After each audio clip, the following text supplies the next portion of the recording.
you remember back in the day when you would watch little like old ladies and stuff do all their sun tanning, and they would have these aluminum sheets or whatever they'd put out in front of them on their lap, and it would bounce the sun back onto their face?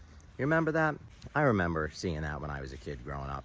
Well, now it's almost like you don't even have to do that anymore.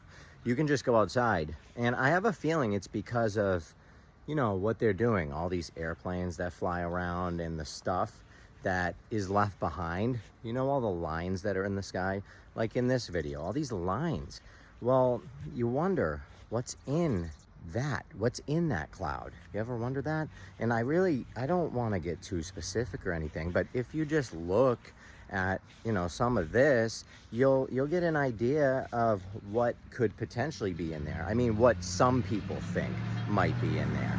But, and then you got to ask yourself, well, if we used to use aluminum to tan, like aluminum foil, and it bounces the sun, imagine if things were broken down into fine little bits and pieces and then put everywhere. You wonder, would that reflect the sunlight too? And would that be the reason why the sun seems to be so strong now?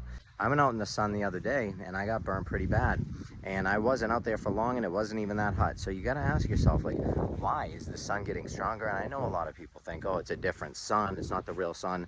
No, it's the real sun. They didn't replace the sun, it's the real sun. But you got to ask yourself, why is it stronger? Well, maybe it's, you know, has something to do with all of that stuff. But again, I'm just a wild, crazy conspiracy theorist, and I'm all about satire. I live that satire kind of life. I'm just about bad jokes and just trying to be silly, man. I think I'm just a comedian that just sucks. I think that's probably what it is. But I love you all.